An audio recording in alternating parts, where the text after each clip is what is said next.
Chers frères et sœurs, bienvenue à chacun d'entre vous ce matin. Les mots d'usage, que vous soyez ici pour la première fois ou que vous fassiez partie intégrante de notre communauté, c'est un honneur de vous avoir avec nous aujourd'hui. Si vous êtes parmi nous pour la première fois, soyez les bienvenus. Nous espérons que vous vous sentirez bien parmi nous. Et si vous avez des questions ou si vous souhaitez en savoir plus sur notre Église, n'hésitez pas à vous rendre à la table d'accueil ou dans le hall à la fin du culte. Bienvenue aussi aux internautes qui nous rejoignent via notre site YouTube. Chers frères et sœurs en Christ, c'est la rentrée. Bienvenue de nouveau à l'Église après cette pause estivale. Nous espérons que vos vacances ont été reposantes. Alors que nous retrouvons notre lieu de culte, nous sommes ravis de vous retrouver ensemble pour renouer avec notre vie spirituelle et communautaire. Que ce retour aussi soit l'occasion de redécouvrir les bénédictions de notre foi, de partager des moments d'encouragement et de continuer à grandir ensemble dans notre cheminement chrétien. Puisse cette rentrée nous inspirer à vivre pleinement les valeurs chrétiennes de solidarité, d'amour et de service. Que Dieu nous guide et nous bénisse dans cette nouvelle étape. Soyons reconnaissants pour la communauté que nous formons et engagés dans notre mission commune. Bienvenue à tous et que ce retour soit riche en joie et en renouveau spirituel. Nous sommes accompagnés, comme chaque dimanche, de notre groupe de louanges et je vous propose d'entonner un premier chant qui s'intitule « Hosanna ». Hosanna est un terme de louange et d'adoration, souvent utilisé dans la liturgie chrétienne. Il vient de l'hébreu et signifie « sauve s'il te plaît » ou « sauve maintenant ». Il est souvent associé au cri joyeux de la foule accueillant Jésus à Jérusalem, comme le décrivent les évangiles. Je vous propose que l'on se mette debout pour chanter ce premier chant à la gloire de notre Seigneur. Et pour les internautes, les paroles s'affichent également à l'écran. Tout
l'Église dit Amen. Il est temps maintenant d'ouvrir la Bible, la parole de Dieu. Et ce matin, c'est Angelo qui nous fera la lecture de quelques versets dans le livre des Proverbes, Proverbes au chapitre 3. Et nous lirons Proverbes 3 à partir du verset 1 jusqu'au verset 12. Proverbes dans l'Ancien Testament, c'est juste après les psaumes, au milieu de la Bible.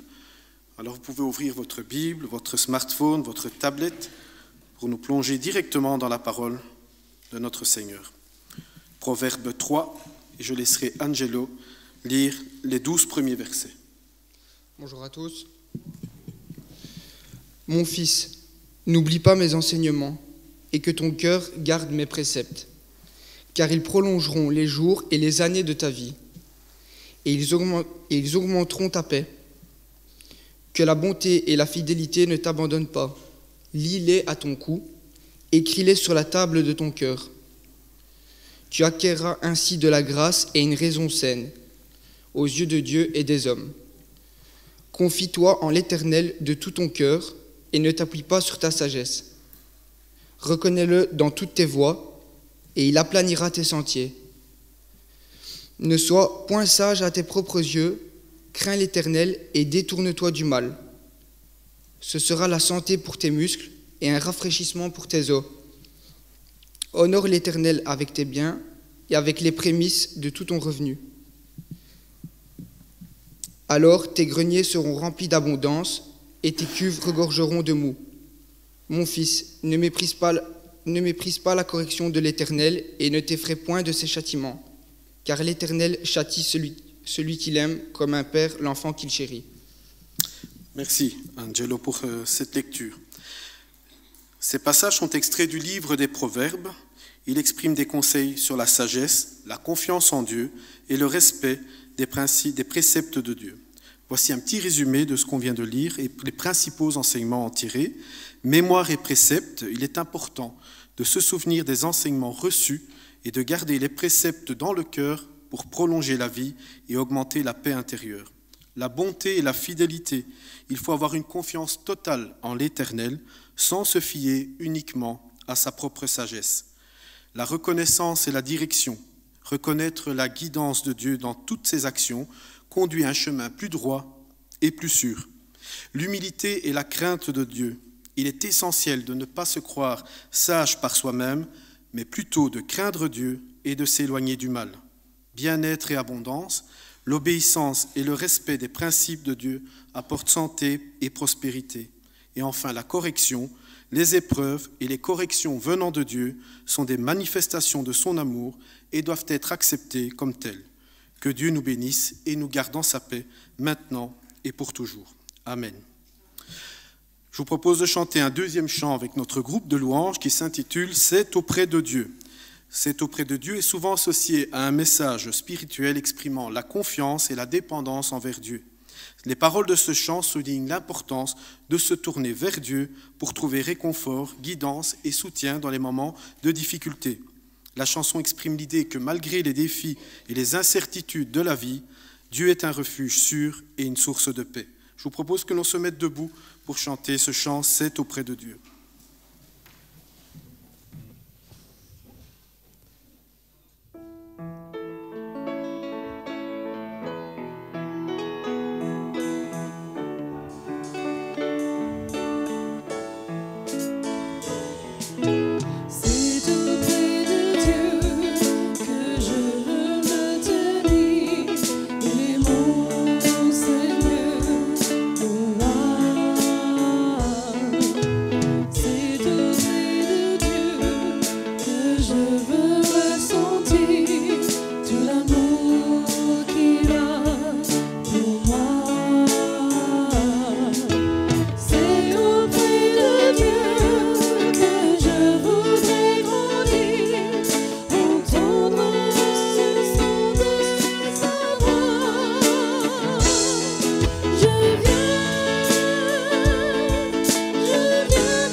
Nous nous rassemblons devant toi avec des cœurs pleins de gratitude et de louange. Nous te remercions pour ta bonté infinie, pour le don précieux de Jésus-Christ, notre Sauveur. Nous célébrons ce matin ta présence parmi nous. Nous t'offrons nos prières et nos supplications. Nous te prions pour les malades et ceux qui souffrent, que ta guérison touche chaque corps et chaque esprit, et que ta paix qui dépasse toute compréhension les enveloppe et les réconforte. Nous te confions les âmes en détresse et ceux qui cherchent ta lumière, que ta vérité, Seigneur, les éclaire et que ta miséricorde les guide vers la paix et la réconciliation. Te demandons ta bénédiction sur notre Église, de la fortifier dans ta foi, dans ta mission, et que chaque membre de cette communauté trouve son appel et s'engage pleinement dans le service et la communion fraternelle. Notre Dieu, nous te demandons de nous donner la sagesse, la force, le dévouement nécessaires pour bâtir un lieu de prière, de soutien et d'amour. Te prions aussi, Seigneur, pour Israël, que ta protection et ta paix soient sur ce pays et sur son peuple, que ta justice et ta miséricorde règnent sur cette terre bien-aimée. Te demandons d'œuvrer pour l'unité parmi nous, que nous puissions nous unir dans l'amour, le respect mutuel, reflétant ainsi ta grâce et ta vérité dans tout ce que nous faisons. Nous te confions aussi notre jeunesse, nos enfants, nos ados, que ta guidance les conduise et que ta sagesse les inspire dans leurs choix, leurs actions, donne leur force et courage de suivre ta voie et de vivre selon tes principes. Nous te remercions encore une fois, Seigneur Jésus, pour ta présence parmi nous et nous te demandons ta bénédiction pour toutes les églises qui ce matin, Seigneur, te célèbrent. Gloire à toi, Père, dans le nom de Jésus. Amen. Je vous propose de chanter un troisième chant. C'est un chant un peu plus ancien qui s'intitule « Comme un souffle fragile ». Comme un souffle fragile est un cantique chrétien. Les paroles évoquent la douceur, la tendresse et la présence de l'Esprit de Dieu dans nos vies, comme un souffle fragile qui nous guide, qui nous console et illumine. Ce chant est empreint de spiritualité et d'une quête de paix intérieure.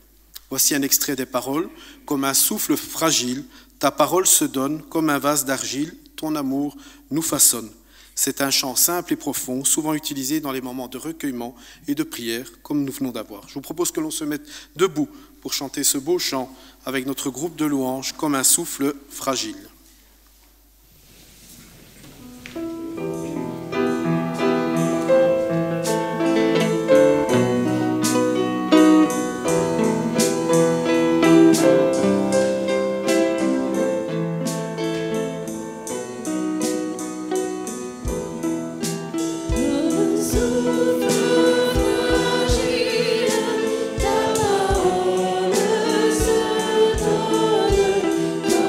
Ta parole se donne comme un vase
laisser François afficher une petite image à l'écran. Voilà, c'est une main avec les doigts. On va faire un petit test de vous demander, on l'a appris en maternelle je pense, de citer les 5 doigts de la main. Non, je vous ferai grâce, mais je vais vous expliquer, moi, une histoire des doigts de la main. Un jour, les doigts de la main se querellaient. Il s'agissait de savoir lequel d'entre eux était le plus utile. On commence par le pouce qui dit aux autres « Inclinez-vous devant moi, je suis le plus fort, à moi seul, je travaille autant que vous 4. » L'index reprit « C'est moi qui montre et qui menace, c'est moi qui fais les choses les plus fines et les plus difficiles, je suis le plus adroit. » Soyez modeste, s'écria le majeur, je suis le plus grand de vous tous et en ma qualité de seigneur, je siège au milieu de la main. L'annulaire demanda fièrement, mais que valez-vous au prix de moi, qui suis couvert de bagues d'or et de diamants? L'auriculaire seul ne soufflait aucun mot. Alors les autres doigts lui crièrent en se moquant, mais parle donc, toi, à quoi sers-tu? L'auriculaire dit, vous avez tort de vous moquer de moi, répondit doucement le pauvret. Le mérite ne se mesure pas à la taille. Celui qui fait ce qu'il peut remplit son devoir et vous devez le respecter. Tu as raison, cher petit frère, reprirent les autres doigts. Et en vérité, nous nous valons tous les uns les autres. Cette histoire des doigts illustre de manière claire comment les membres de l'Église, bien que différents dans leurs fonctions, sont tous indispensables et doivent œuvrer ensemble dans l'unité. Comme il est écrit dans 1 Corinthiens 12, l'apôtre Paul compare l'Église à un corps où chaque membre a une fonction spécifique. Ainsi, personne ne doit se croire supérieur en raison d'une responsabilité plus visible, ni inférieur à cause d'un rôle plus modeste. L'Église doit aussi être un lieu d'humilité où chacun sert les autres avec amour et humilité, à l'image des enseignements de Jésus sur le service. Le respect mutuel est crucial. Chaque membre doit être valorisé et aucune fonction ne doit être considérée comme insignifiante.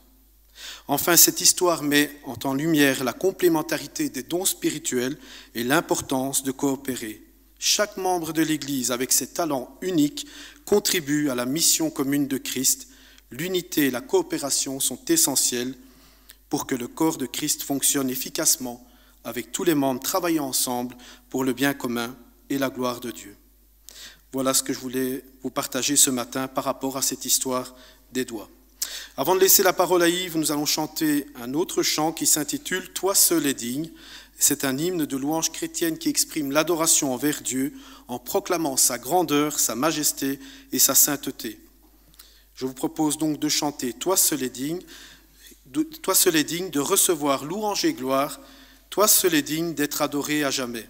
Ces paroles expriment la conviction que Dieu seul mérite la gloire et l'honneur et que toute la louange lui revienne. Je vous propose que l'on se mette debout pour chanter ce chant et juste après, je laisserai la parole au pasteur.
De recevoir louange et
Chers frères et sœurs, bonjour. Salutations à nos amis, nos visiteurs et également à nos internautes. Alors le titre du message de ce matin est « Bas les masques, : le jeûne ». Alors nous allons retourner dans le Sermon sur la montagne, une série de prédications que nous avons commencé, je pense, il y a maintenant 1 an. Donc on a passé la moitié du Sermon sur la montagne, on a encore quelques messages à avoir sur ces enseignements du Christ qui sont tellement précieux. Donc je vous invite à me rejoindre dans la Bible. Nous allons ouvrir notre Bible là où nous nous étions arrêtés la dernière fois, c'est-à-dire dans Matthieu chapitre 6, et nous lirons dans quelques instants les versets 16 à 18. Matthieu 6, 16 à 18. Alors avant de lire le passage de ce matin, j'aimerais courtement rappeler l'orientation générale du Sermon sur la montagne. Je ne sais pas si ce matin dans l'Assemblée, il y a des personnes qui découvrent le Sermon sur la montagne, qui en entendent peut-être parler pour la première fois. Alors je donnerai juste quelques mots. Le Sermon sur la montagne, c'est certainement l'enseignement le plus connu de Jésus-Christ. Vous avez une description brève et profonde de ce à quoi ressemble la vie chrétienne. Pas la vie chrétienne exceptionnelle, pas les super chrétiens, mais la vie chrétienne normale. Si donc pour nous qui sommes chrétiens, nous désirons faire juste un check-up spirituel pour voir où on en est dans notre relation avec Dieu, au lieu de nous comparer aux uns et aux autres, eh bien, la Bible nous invite à nous comparer à ce que Dieu dit. C'est là l'unité de mesure. Et en lisant Sermon sur la montagne, il y aura certainement des parties où nous serons très encouragés, quand Dieu dit « heureux êtes-vous ». Et puis il y aura des parties certainement où on reconnaîtra que dans notre cœur, dans notre vie, nous avons encore besoin de progresser. Quand Dieu nous appelle à aimer nos ennemis, à tendre l'autre joue par exemple. Voilà, texte qui nous décrit la vie chrétienne. Alors dans le Sermon sur la montagne, il est tout d'abord question de justice. Souvenez-vous, on avait vu ça dans les messages précédents. Jésus dira d'ailleurs à tous ceux qui l'écoutaient à l'époque, c'était des Juifs, Jésus leur dira que si votre justice ne dépasse pas celle des scribes et des pharisiens, donc les personnes les plus religieuses de la société d'Israël, Jésus dit, si vous ne faites pas mieux qu'eux, si vous n'êtes pas plus juste qu'eux, vous n'entrerez pas dans le royaume de Dieu. Il est question de justice. Jésus appelle tous ceux qui veulent le suivre à vivre une vie juste, des paroles qui sont justes, des pensées qui sont justes, des actes qui sont justes, et même des sentiments, des motivations, des relations qui sont justes. Alors, il n'est pas simplement question de faire des bonnes œuvres, des œuvres justes pour gagner la faveur de Dieu. On n'est pas en train de faire du commerce avec Dieu, on n'est pas en train de marchander le salut. Ce n'est pas comme une salle de cinéma où on fait la file pour payer son ticket, mais c'est plutôt un appel pour nous, les chrétiens, à vivre conformément à ce que nous sommes en Jésus-Christ. Et nous sommes des enfants de Dieu. Nous ne sommes pas des étrangers. Nous ne sommes pas des partenaires commerciaux, nous ne sommes pas des clients, nous sommes des enfants de Dieu et Dieu est devenu notre Père. Il y a cette réalité, il y a cette relation, il y a cet amour, il y a cette affection, il y a ce respect, il y a cet appel à manifester ce qui fait la spécificité de notre famille. Souvenez-vous, à la fin du chapitre 5, Jésus dira « Soyez parfaits comme votre Père céleste est parfait ». Qu'on puisse reconnaître, que le monde puisse reconnaître que vous êtes cette famille particulière, aimée par Dieu, choisie par Dieu. C'est de cette manière que dans un monde injuste, et c'est pas un scoop, il suffit de regarder tout ce qui se passe à la télévision, lire tous les scandales qu'on peut voir dans le journal, c'est de cette manière que dans un monde injuste, nous les chrétiens, nous témoignons de la justice de Dieu, nous témoignons de son règne à venir. Nous brillons comme des flambeaux, nous sommes celles de la terre et lumière du monde. Dans cet appel à la justice, Jésus n'est pas tendre du tout. Ceux qui ont déjà lu le Sermon sur la montagne le savent. Jésus n'est pas tendre du tout, il n'y va pas avec le dos de la cuillère. À tous ceux qui se croyaient irréprochables, ceux qui pensaient que ces discours de Jésus, c'est pour les autres qui sont mauvais, parce que moi je suis une bonne personne, à commencer donc par les religieux. Jésus montrera que la véritable justice, ce n'est pas simplement qu'une question d'avoir de bonnes manières, ou des apparences très soignées, d'être quelqu'un de sociable ou de respectable aux yeux de la loi. Mais la véritable justice que Dieu exige vient du cœur, jusque dans notre cœur. Jésus dénonce ainsi le mépris, la colère et la haine comme aussi coupables que le meurtre. Pour Jésus, passer à l'acte, ça commence d'abord dans notre tête et dans notre cœur. On déteste l'autre, on pense ce qu'on peut lui faire de mal et puis on passe à l'acte. Alors Jésus dit, t'es en colère contre quelqu'un, tu détestes ton frère, C'est même niveau qu'un meurtre. Jésus dira que la convoitise, le divorce facile, c'est aussi répugnant que l'adultère. Jésus dira que les paroles en l'air, je jure, je promets, je m'engage, etc., etc., tout cela, ça ne vaut pas mieux qu'un parjure. À la vengeance, Jésus oppose la grâce. Et à la haine des ennemis, Jésus nous ordonne de les aimer, de leur faire du bien, de chercher ce qui est bon pour eux, activement, pas simplement de nous abstenir de faire le mal, chercher activement à leur faire du bien. Nous découvrons ainsi que traiter les autres d'une manière juste, c'est bien plus que de respecter quelques convenances sociales ou les lois ou les coutumes, mais c'est d'abord les aimer comme nous-mêmes. C'est là la loi et les prophètes. Après avoir parlé des relations dans la société en général, Jésus enfonce le clou et on arrive tout doucement à notre section. Chapitre 6, Jésus parle de la vie religieuse, de ceux qui affirment vraiment être croyants et qui mettent des efforts pour ça, comme nous les chrétiens, prier, lire la Bible, aller à l'église, témoigner, servir le Seigneur. Jésus s'attaque ainsi à l'hypocrisie religieuse dans laquelle s'était empêtré son peuple, le peuple d'Israël. Sans détour, Jésus annonce la couleur. Verset 1 du chapitre 6, Jésus dit « Gardez-vous bien de pratiquer votre justice devant les hommes pour qu'ils vous regardent, sinon vous n'aurez pas de récompense auprès de votre Père céleste. » On découvre ainsi dans les propos de Jésus que la religion, qui est censée être pure, sans tache, désintéressée, altruiste, bienveillante, entièrement tournée vers Dieu, était devenue un moyen pour nourrir l'orgueil de certains. Beaucoup pavanaient comme des paons dans une basse-cour, cachant leurs vices et leurs péchés à coups d'aumônes généreuses, à coups de belles prières éloquentes au coin des rues et de jeûnes ostentatoires, comme on mettrait gentiment de la poussière sous le tapis. Et mettre la poussière sous le tapis, c'est pas faire le ménage, c'est cacher la saleté. Et Jésus dénonce cette hypocrisie. Il dit certains se comportent comme ça. Ils prient, ils s'affichent comme de bons croyants, mais au fond, leur vie est catastrophique. Alors Jésus met le ménage. Il fait le ménage. Il rappelle que la véritable religion ne réside pas simplement dans nos actes, mais d'abord au fond de notre cœur. Elle est l'accomplissement de ce commandement « Tu aimeras le Seigneur ton Dieu de tout ton cœur, de toute ton âme, de toute ta force et de toute ta pensée ». Ce n'est pas une question d'apparence, c'est le désir le plus profond de toute religion sincère. Alors après avoir parlé de l'aumône, après avoir parlé de la prière, comme on l'a vu dans les messages précédents, Jésus nous parle aujourd'hui de la question du jeûne. Et je vous invite à lire ces quelques mots que le Christ a prononcés il y a 2000 ans, Matthieu chapitre 6, versets 16 à 18. Jésus dit ceci, « Lorsque vous jeûnez, ne prenez pas un air triste comme les hypocrites.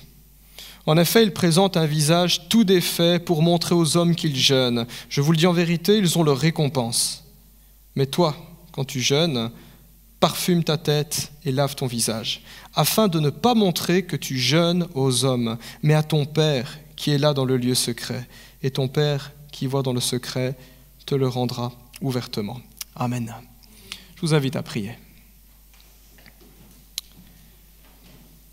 Tendre Père, nous voulons encore te dire merci pour ces temps bénis que tu nous donnes dans la semaine, temps où nous voulons interrompre toutes nos activités pour te prêter attention et pour écouter ce que tu désires nous dire.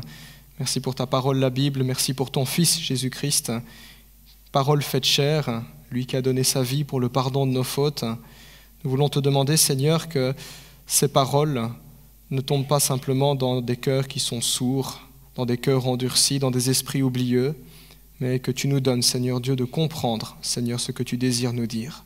Que cette parole vienne ainsi façonner, Seigneur, notre vie, nos attentes, nos habitudes et nos désirs, afin que tu sois glorifié et que nous puissions marcher avec toi comme des chrétiens authentiques et intègres, au nom de Jésus. Amen. Alors il est ici question dans ce passage d'une pratique dont on n'entend pas souvent parler dans nos églises ou dans la plupart des enseignements. Il est question du jeûne ici. Alors c'est une pratique auquel les Juifs étaient familiers. Ils jeûnaient régulièrement, on y reviendra par la suite sur la manière dont ils s'y prenaient. Mais pour nous, les chrétiens, ce n'est pas toujours le cas. Il y a des églises où on parle beaucoup du jeûne, où on en parle parfois un petit peu trop, ou parfois pas d'une manière très biblique. Puis il y a des églises où on en parle beaucoup moins. Et en règle générale, il faut le dire que ce n'est pas un sujet qui est souvent abordé et qui pourtant a son importance. Voilà pourquoi, avant de nous arrêter sur le texte ici, j'aimerais donner très courtement quelques mots sur ce dont il est question quand on parle de jeûne. Alors le jeûne, c'est une pratique religieuse qui a pour but de tourner notre âme vers Dieu. C'est cela dont il est question dans ce passage, quand Jésus parle du jeûne. Tourner son âme vers Dieu, c'est-à-dire je tourne toute mon attention vers Dieu. Mes désirs vers Dieu, c'est lui que je veux rencontrer. C'est près de lui que je veux être, c'est sa présence que je cherche. Nos pensées vers Dieu, nos sentiments vers Dieu. Plusieurs raisons peuvent motiver un jeûne. Si vous avez une concordance, eh bien vous prenez le mot jeûne et vous allez avoir tous les versets bibliques où le mot jeûne apparaît. Vous verrez que dans l'histoire, il y a des croyants qui jeûnaient pour manifester leur repentir. Il y avait cette prise de conscience que j'ai vraiment mal agi. Ce que j'ai fait, c'est grave. Je suis triste de mes actions. Et je m'arrête, je jeûne, je cherche la face de Dieu, je cherche son pardon. Chez d'autres croyants, c'était la dévotion. Pas forcément le repentir, mais ce désir de dire, voilà, à telle période de l'année ou à tel moment de la semaine, je m'arrête. C'est pour le Seigneur, je jeûne. On voit aussi dans la Bible le deuil, la tristesse, le fait d'être complètement désarmé, effondré de chagrin, et on n'a même plus la force de continuer, on s'arrête, on cherche la face de Dieu, on jeûne. On voit aussi dans d'autres exemples dans la Bible, jeûner pour rechercher le secours de Dieu, le conseil de Dieu. Des décisions extrêmement importantes à prendre sur le plan individuel, ou en tant qu'Église, ou en tant que nation. Et on voit parfois le peuple, ou une Église, ou un individu dans la Bible, tout le monde s'arrête. On prie, on jeûne, on demande à Dieu de nous montrer la voie à suivre.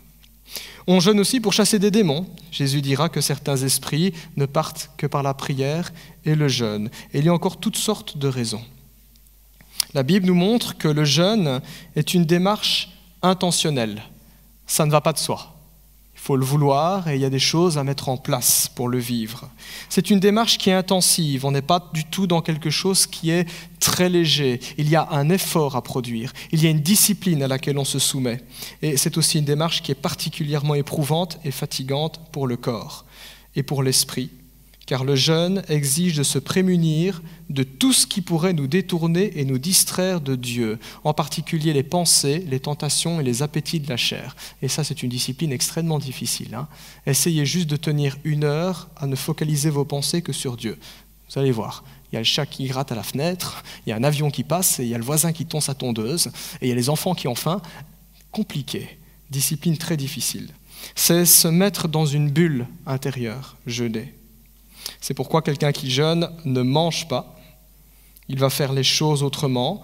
Il va faire les choses et vivre sa journée dans une autre perspective, dans un esprit de prière, dans un esprit de méditation de la parole de Dieu, dans un esprit de silence. On n'est pas là pour parler à Dieu forcément, mais pour aussi nous attendre à lui, voir ce qu'il veut nous mettre à cœur, ce qu'il veut nous montrer, dans un esprit de louange. Parfois, quand on jeûne, on est amené à continuer à faire ses tâches quotidiennes, plus difficiles quand on n'a pas mangé, quand on manque de force. Mais on accomplit ces tâches en ayant une conscience renouvelée que Dieu est là, que Dieu nous accompagne, et on veut vivre cette tâche et ce travail avec Dieu à nos côtés. Quand vous travaillez comme ça, c'est très différent. Si vous devez nettoyer des toilettes et que vous dites « mais le Seigneur est présent, je le fais pour sa gloire », croyez-moi bien que ça donne un autre sens à votre travail aussi. Ça le rend glorieux, j'oserais dire.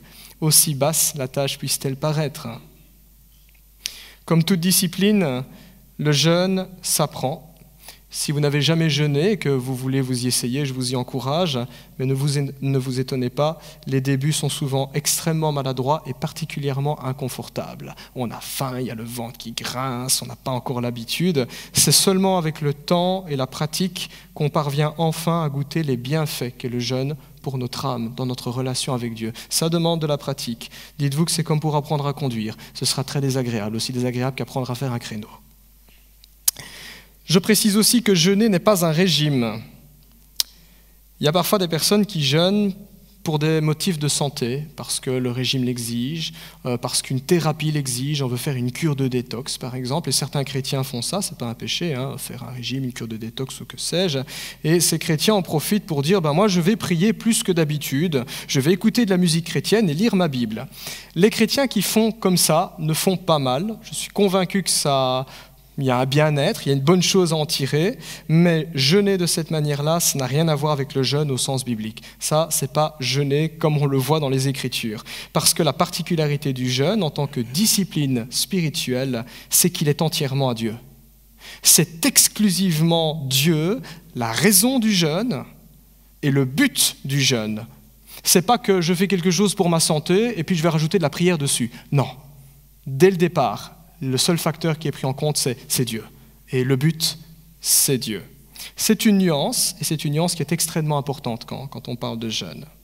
Alors juste quelques petits conseils pratiques, très brefs, il y aurait beaucoup de choses à dire encore sur le jeûne, mais ce n'est pas vraiment le but de notre passage ce matin, juste quelques mots pour voir de quoi on parle ici. Si vous voulez vous essayer au jeûne, je vous exhorterai à faire particulièrement attention à votre état de santé, parce que le jeûne n'est pas indiqué pour tout le monde. Voilà, je le précise, il y a déjà des gens, ça a très mal fini. Si vous avez des doutes, vous en parlez à votre médecin.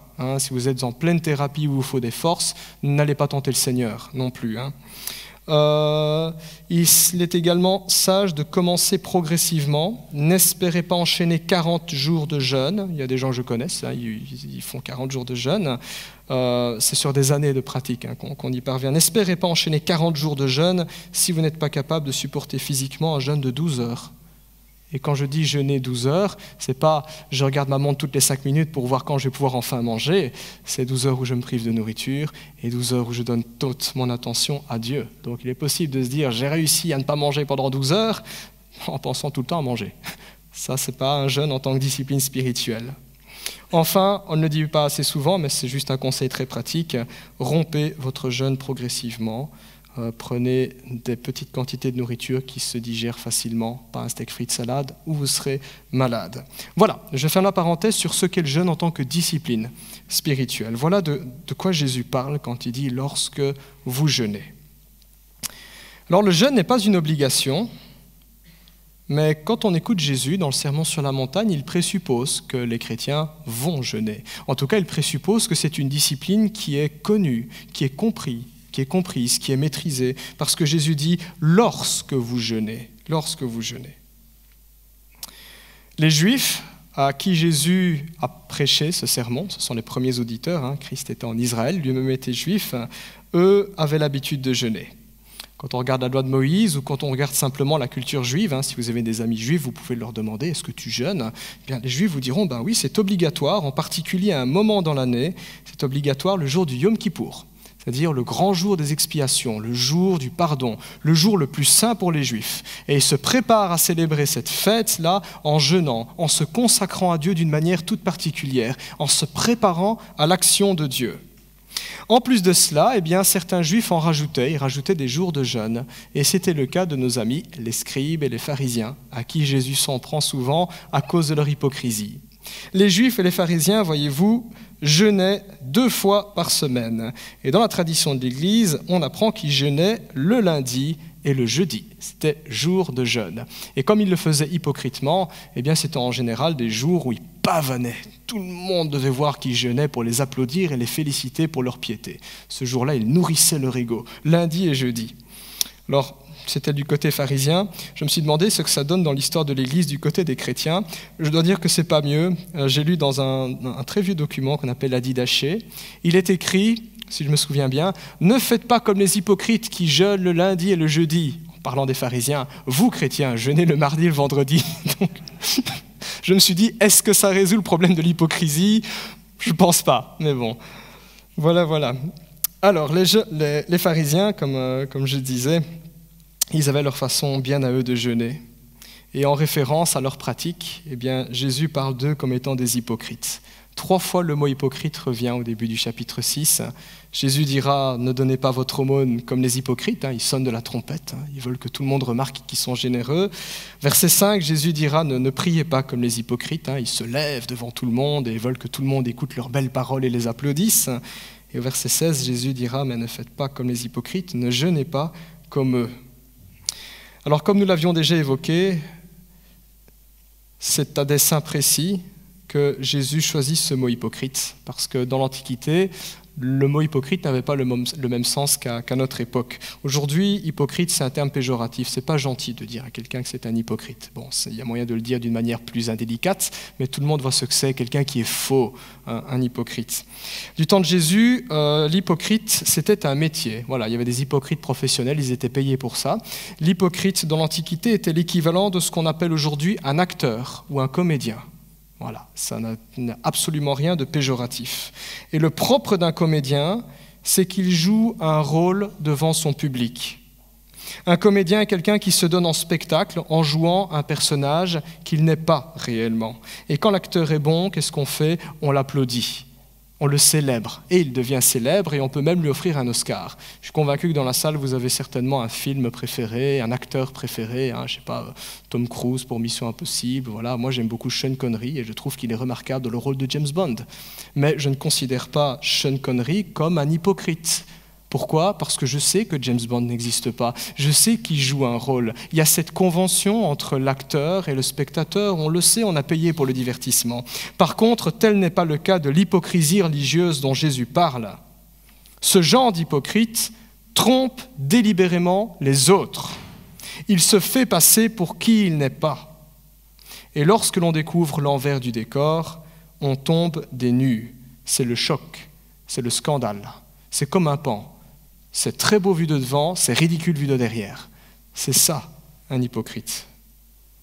Peut-être que vous avez déjà vécu ce genre de situation en vous disant, bien voilà, telle personne, tel pasteur, tel chrétien, telle église, tel voisin, tel ami, tel membre de ma famille, quelqu'un d'irréprochable, il a une vie correcte, très agréable, et puis on apprend, il est en prison, il vendait de la drogue. Ah ben non, en fait, c'était un meurtrier, et il planquait des cadavres dans sa cave. On tombe des nues en se disant, mince, j'aurais jamais pensé. Hypocrisie, fausse apparence.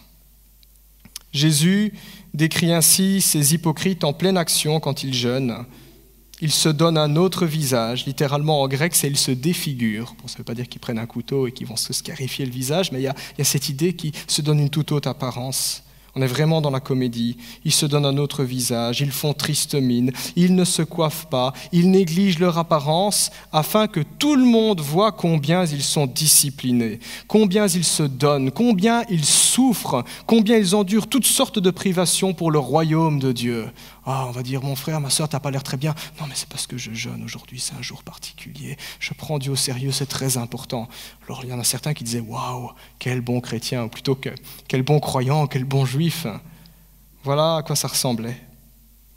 L'hypocrite faisait retentir les trompettes quand il donnait son aumône. « Venez les pauvres, je suis bon et vous allez en avoir plein les poches. » L'hypocrite priait debout à haute voix au coin des rues et il veillait à ce que tout le monde sache qu'il est en train de jeûner. Pour lui, la piété, l'exercice de la religion n'était qu'un moyen de se mettre en avant, de faire son autopromotion, de satisfaire son ego, de sauver les apparences et parfois même de laver sa conscience. Il y a des gens qui pensent ça, ils se disent « Allez, je sais que je fais le mal, mais je vais faire un petit signe de croix et ça ira mieux, voilà, ça va laver ma conscience. » De tels hypocrites sont comme des taudis dont on recouvre la façade de crépi juste avant de la mettre en vente. Très beau de l'extérieur, mais pourri de l'intérieur. Et ça, c'est l'état de leur âme qui est vautré dans le mensonge. Et le père du mensonge, c'est le diable. Voilà ce qu'il y a derrière l'hypocrisie. Il y a quelque chose de profondément malsain. Alors, quand on s'arrête au sermon sur la montagne, et puis qu'on lit un petit peu plus loin dans Matthieu, on comprend que Jésus en a, après en particulier les pharisiens et les scribes, c'était l'exemple qu'il donnait au reste du peuple et tout le monde. Tous ceux qui cherchaient Dieu se disaient, c'est ça la foi, c'est comme ça qu'il faut s'y prendre. Mais quand on applique ce texte aujourd'hui à nous les chrétiens, force est de constater que ce genre d'hypocrisie a hélas le vent en poupe dans nos rangs, dans nos communautés, dans nos églises locales, protestantes, évangéliques. Là aussi, 2000 ans plus tard, il y a toujours des personnes qui font profession de foi. « Je suis chrétien, je suis chrétienne », disent-ils. Mais en réalité, ils ne sont chrétiens que le temps d'un culte, lorsqu'on les voit, lorsqu'on les côtoie. Le reste du temps, leur vie impie est une insulte au Christ. Dimanche matin, sur les bancs, ils sont comme des agneaux qui vont louer le divin berger avant de se comporter comme des loups le reste de la semaine. Ils s'associent volontiers aux anges pour entonner des cantiques à la gloire de Dieu, et puis ils vont serrer la main au diable dans les travers coupables qu'ils se permettent, toujours à l'abri des regards. Hypocrites. Ils sont aussi menteurs que leur père, le diable. Ce jeu-là, qui se jouait il y a 2000 ans, est un jeu qui se joue encore dans nos églises, dans nos rangs, parmi ceux qui se disent chrétiens. Ces faux frères ou ces fausses sœurs, parce qu'il faut appeler un chat, sont une des raisons pour laquelle des personnes sincères et en recherche de Dieu ne veulent plus jamais franchir le seuil de nos églises et deviennent du jour au lendemain complètement hermétiques au message de l'Évangile, tant elles sont dégoûtées en découvrant leur comportement.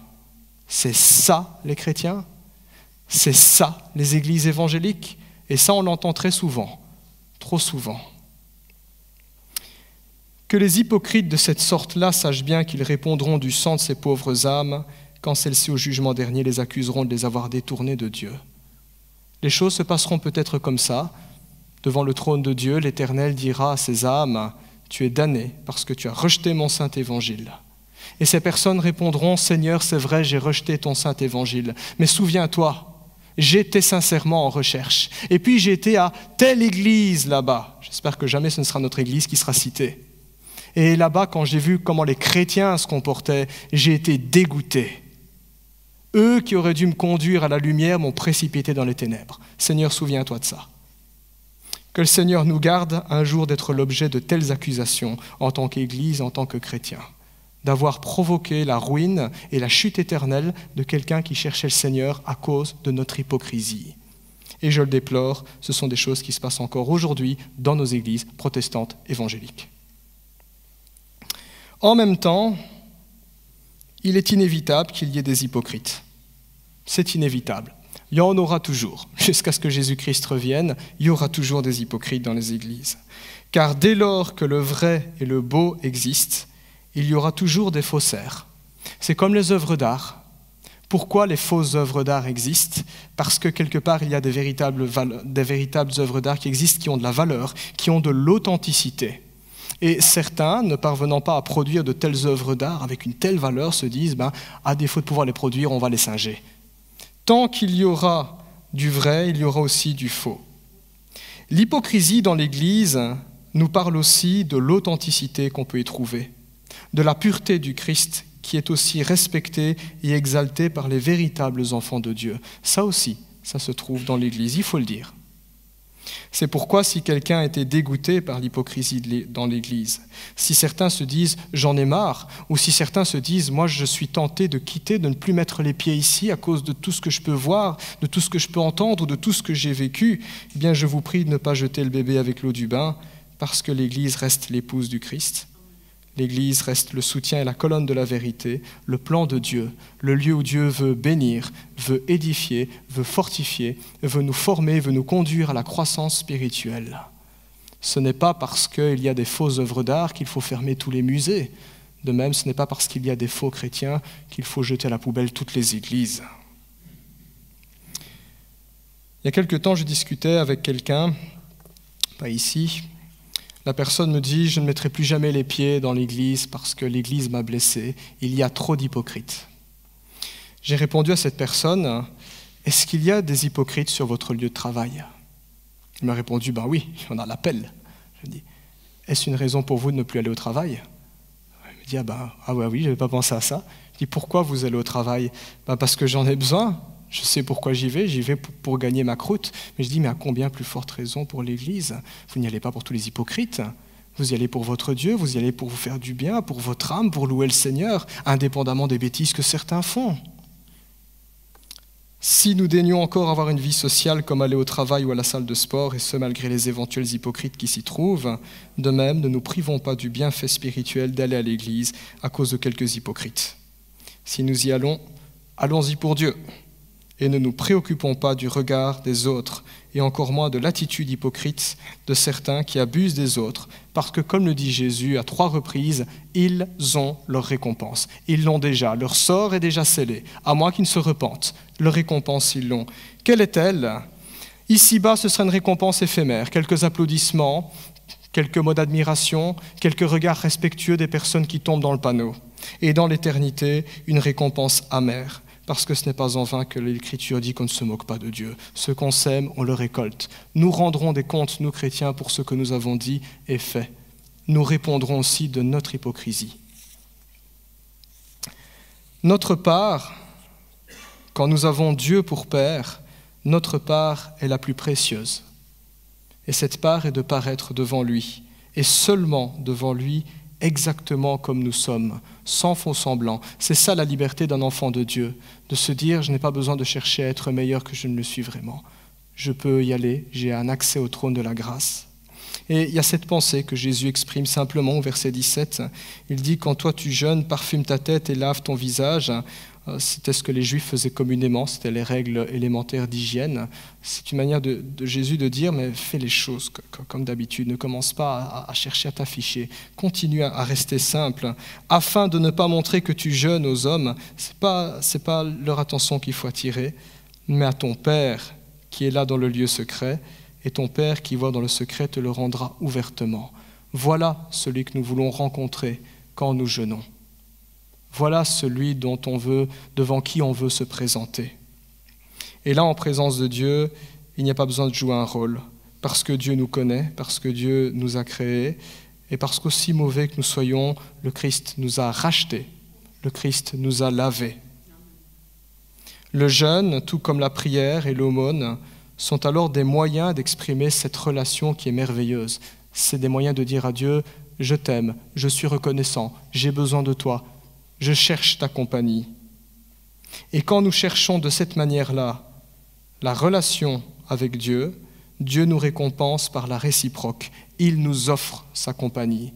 Et c'est de sa compagnie que naît la joie et la paix. Pas le sentiment de perfection, nous ne le sommes pas, mais la joie d'être pardonné, la joie d'être aimé, l'assurance d'être béni, l'assurance de sa présence. Voilà tous les bienfaits qui découlent de cela. C'est ainsi que Jésus-Christ clôture son enseignement sur les pratiques religieuses. Il n'en a pris que 3, aumône, prière, jeûne, qui étaient, j'oserais dire, les 3 grandes pratiques de la piété juive. Mais en comprenant ce principe, on peut l'appliquer à tout ce qu'on fait en tant que chrétien. Nous voilà mis en garde sur le fait qu'il est possible de falsifier la piété, et beaucoup ne s'en privent pas. Nul n'est à l'abri de tomber dans ce travers. Si nous pensons que ce message ou ces paroles du Christ ne nous concernent pas, c'est peut-être que nous sommes sur le point de tomber. Nul n'est à l'abri de tomber dans ce travers, parce que si certains pêchent aussi grossièrement que les pharisiens, certains le font de manière plus subtile, par crainte du regard des autres. Ce n'est pas toujours forcément la vaine gloire pour attirer l'attention, parfois c'est parce que j'ai peur du regard des autres, j'ai peur d'être jugé, j'ai peur de me sentir honteux, de ne pas être à la hauteur. Ce genre d'hypocrisie peut se produire pendant une réunion de prière. Vous êtes dans un petit groupe de 5 personnes et les 4 autres ont prié. Et puis il y a un temps de silence qui dure depuis 30 secondes. Et alors il y a cette pression. Et parfois on se dit, je vais quand même donner quelques mots, sinon je vais avoir l'air bête. Non! Si les mots ne viennent pas, si tu n'as pas à cœur de prier, ne prie pas. N'offre pas à Dieu un sacrifice de mauvaise qualité pour sauver les apparences. Dieu sait ce qu'il y a dans ton cœur. Il le comprend. C'est ce qui peut se passer avant de prendre la Sainte Seine. On sait très bien qu'on n'est pas en paix avec Dieu, qu'il y a quelque chose qui ne va pas dans notre vie, mais on se dit, si je reste assis, quand le pasteur ou l'ancien nous demande de nous lever pour la Sainte Seine, si je reste assis, j'ai peur que la personne devant moi et derrière moi et à gauche et à droite regarde et se dise « Ah ben, il reste assis parce qu'il a péché ». Alors on se lève et la Bible est claire, on boit et on mange un jugement contre nous, mais on a sauvé les apparences. Si ça ne va pas dans ton cœur, ne joue pas l'hypocrite, ne le fais pas. Et je le rappelle, par rapport à la Sainte Seine, ce que fait mon frère ou ma sœur ne me regarde pas. Ce n'est pas mon problème de savoir s'il participe ou non à la Sainte Seine. Mon problème, c'est qu'est-ce qui se passe dans mon cœur, qu'est-ce qui se passe dans ma vie. C'est ce qui se passe dans l'Église quand on lance des projets, par exemple, et puis il y a un engouement, et tout le monde y va, et on a l'impression d'être tout seul en disant « moi, j'ai pas le temps, ou j'ai pas envie de le faire », et puis on se sent obligé de le faire, et on le fait à contre-cœur. C'est l'hypocrisie aussi. Je le fais pour ne pas me mettre les autres à dos, pour ne pas avoir l'air d'un rabat-joie. Il n'est donc pas simplement question de sonder nos motivations, mais quand on y réfléchit avec cette notion d'avoir peur du regard des autres, il est aussi question de faire en sorte que nos églises soient un lieu où le faible puisse être accueilli dans sa faiblesse, où celui qui a trébuché puisse aussi jouir de l'amour de ses frères et sœurs pour être relevé et dans son processus de restauration, parce que sans la grâce, sans l'amour fraternel dans nos églises, nous condamnons inévitablement nos communautés à devenir des lieux de jugement et de faux semblants. C'est le propre des églises qui sont très dures, où il n'y a pas de grâce entre les chrétiens. On devient des communautés d'hypocrites, parce que si on est pris à défaut, on se fait flinguer. Par contre, quand il y a la grâce, il n'y a pas de légèreté par rapport au péché, mais il y a cette liberté de dire « je demande pardon ». Il y a cette grâce de dire « nous te pardonnons ». Et il y a cette grâce de dire « mon frère, ma sœur qui a trébuché, on va t'accompagner pour t'aider à te relever ». Puissions-nous ainsi en tenir compte et ne pas faire de la noble religion chrétienne une façade pour couvrir le mal, mais faire de cette religion, faire de notre foi, l'expression sincère de notre amour envers celui qui nous a pardonné de nos péchés et qui est devenu notre Père. Faire de notre foi l'expression de notre amour pour notre prochain que nous sommes appelés à bénir, car c'est bien cela que Dieu nous demande. Amen. Je vous invite à prier. Nous voulons nous placer encore devant toi dans la prière et nous confessons que si tu as condamné l'hypocrisie des pharisiens il y a 2000 ans, combien, Seigneur, nous ne pouvons pas dire que nous sommes totalement irréprochables. Oui, Seigneur, il nous est déjà arrivé, peut-être qu'il nous arrive encore, et nous arrivera encore certainement des moments, Seigneur, où nous ne marchons pas dans la vérité. Nous te prions pour que tu nous pardonnes. Nous prions, Seigneur, pour que la vérité de ta parole puisse pénétrer notre cœur, Seigneur, et façonner nos relations dans l'Église, nos habitudes à ton égard. Que nous puissions ainsi manifester cette plus-value que tu apportes dans ce monde corrompu par le péché, cette plus-value qui est ta grâce, qui est ton amour, qui est ta justice, qui a cette invitation, Seigneur, à t'avoir pour Père. Merci, Seigneur, de nous conduire encore, de nous bénir sur cette voie, et par ta douceur et par ton esprit, de nous reprendre, Seigneur, là où nous trébuchons. Au nom de Jésus. Amen.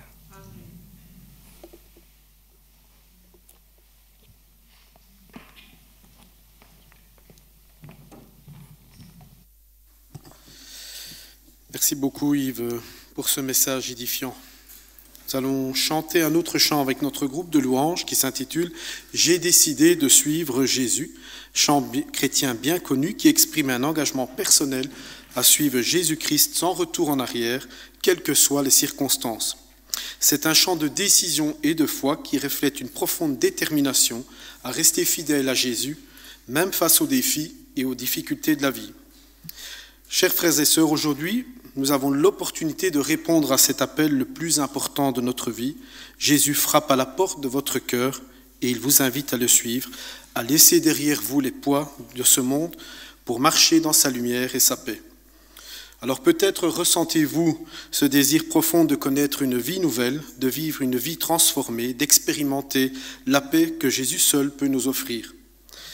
Jésus nous appelle à venir à lui tel que nous sommes, avec nos échecs, nos peurs, nos doutes, et il nous accueille avec amour et miséricorde. Suivre Jésus, c'est tourner le dos au passé, à la culpabilité et à tout ce qui nous enchaîne. Décider de vivre une vie nouvelle, guidée par son esprit et sa vérité. Lui faire confiance pour chaque pas de notre vie, même quand nous ne voyons pas le chemin. Aujourd'hui, Jésus te dit « Viens à moi, toi qui es fatigué et chargé, et je te donnerai du repos ». Il est écrit dans Matthieu 11, 28. Jésus aujourd'hui te tend la main, il t'attend et tout ce qu'il demande, c'est que tu lui dises oui. Un oui à la vie, un oui à l'espérance, un oui à l'amour infini de Dieu. Si tu veux faire ce pas aujourd'hui, si tu veux dire oui, je décide de suivre Jésus, lève-toi dans ton cœur, là où tu te trouves, lève-toi et prends cette décision. Le Seigneur te regarde, il voit ton cœur et il t'accueille les bras ouverts. Pour ceux qui ont déjà pris cette décision, nous les encourageons à poursuivre dans cette voie. Et pour ceux qui n'ont pas encore fait ce choix, es-tu prêt aujourd'hui à décider de suivre Jésus? Chantons ensemble avec notre groupe de louanges.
Chers frères et sœurs, aujourd'hui, nous nous réunissons pour célébrer ce moment sacré et significatif qu'est la Sainte Seine. C'est un acte de mémoire et de communion avec notre Seigneur Jésus-Christ qui a institué lui-même ce repas la veille de sa crucifixion. La Sainte Seine nous rappelle le sacrifice ultime de Jésus pour nos péchés. Par son corps brisé et son sang versé, nous sommes réconciliés avec Dieu. Ce repas symbolise non seulement ce sacrifice, mais aussi notre unité en tant que famille de Dieu. Je vais maintenant lire un passage dans les Écritures qui nous rappelle l'institution de la Sainte Seine, dans 1 Corinthiens au chapitre 11 à partir du verset 23. 1 Corinthiens 11, 23. Car j'ai reçu du Seigneur, c'est l'apôtre Paul qui parle, car j'ai reçu du Seigneur ce que je vous ai enseigné, c'est que le Seigneur Jésus, dans la nuit où il fut livré, prit du pain. Et après avoir rendu grâce, le rompit et dit, « Ceci est mon corps qui est rompu pour vous, faites ceci en mémoire de moi. » De même, après avoir soupé, il prit la coupe et dit, « Cette coupe est la nouvelle alliance en mon sang. Faites ceci en mémoire de moi, toutes les fois que vous en boirez. Car toutes les fois que vous mangez ce pain, que vous buvez cette coupe, vous annoncez la mort du Seigneur jusqu'à ce qu'il vienne. C'est pourquoi celui qui mangera le pain ou boira la coupe du Seigneur indignement sera coupable envers le corps et le sang du Seigneur. Que chacun donc s'éprouve soi-même et qu'ainsi il mange du pain et boive de la coupe. Car celui qui mange et boit sans discerner le corps du Seigneur mange et boit un jugement contre lui-même. Après avoir entendu ces paroles, préparons nos cœurs pour recevoir le pain et le vin en souvenir du corps et du sang de notre Seigneur. Que ce moment soit pour nous une occasion de renouveau spirituel et de profonde communion avec Jésus-Christ. Avant de participer à ce repas, je vous propose de prendre un moment pour nous examiner nous-mêmes, que chacun examine son cœur, se réconcilie avec Dieu et se prépare à recevoir ces éléments avec foi et gratitude.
Notre Dieu, notre Père, en prenant ce pain et ce vin, nous voulons nous rappeler que c'est ton Fils Jésus qui a pris le fardeau de nos péchés sur la croix de Golgotha.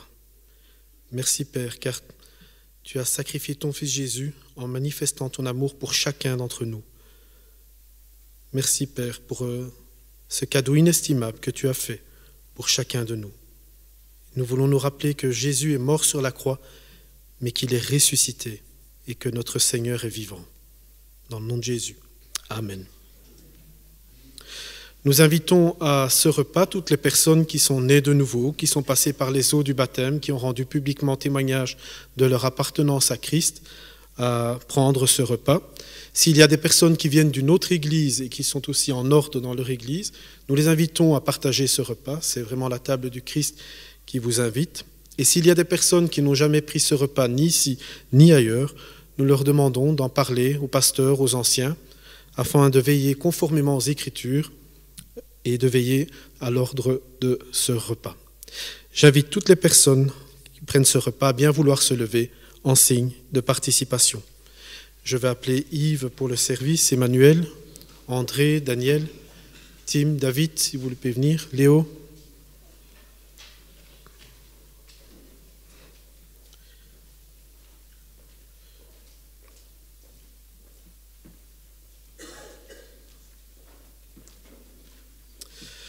Je demanderai à Emmanuel de prier pour le pain que nous mangerons et je demanderai à Tim de prier pour le vin que nous boirons.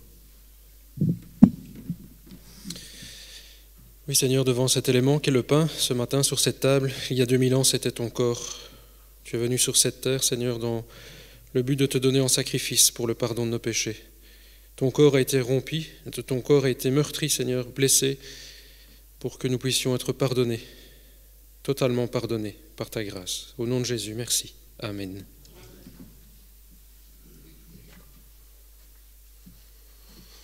Oui, Père, merci d'avoir fait ce don de grâce envers toute l'humanité, Seigneur.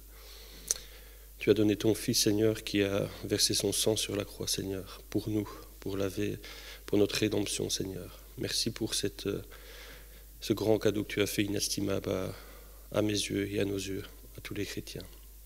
Merci pour cela. Amen.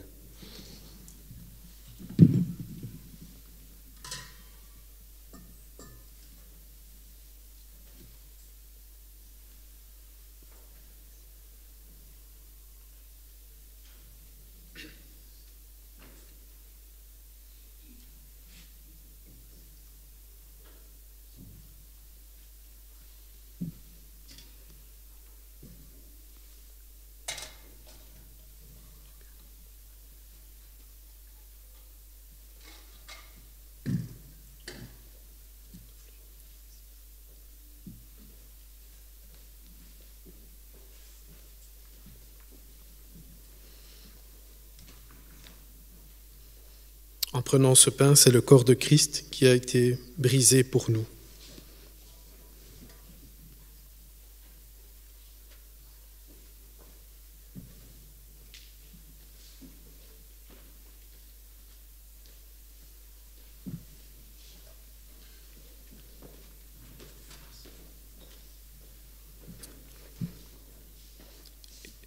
Et en buvant ce vin, c'est le sang de Christ qui a été versé pour le pardon de nos péchés.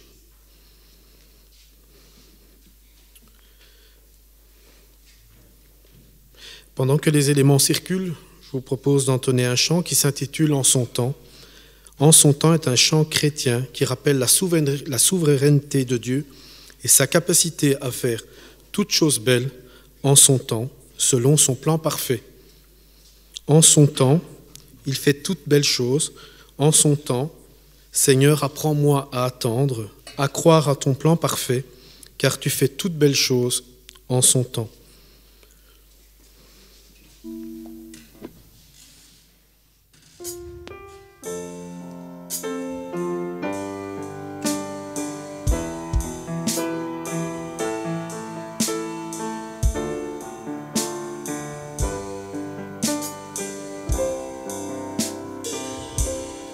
En son temps,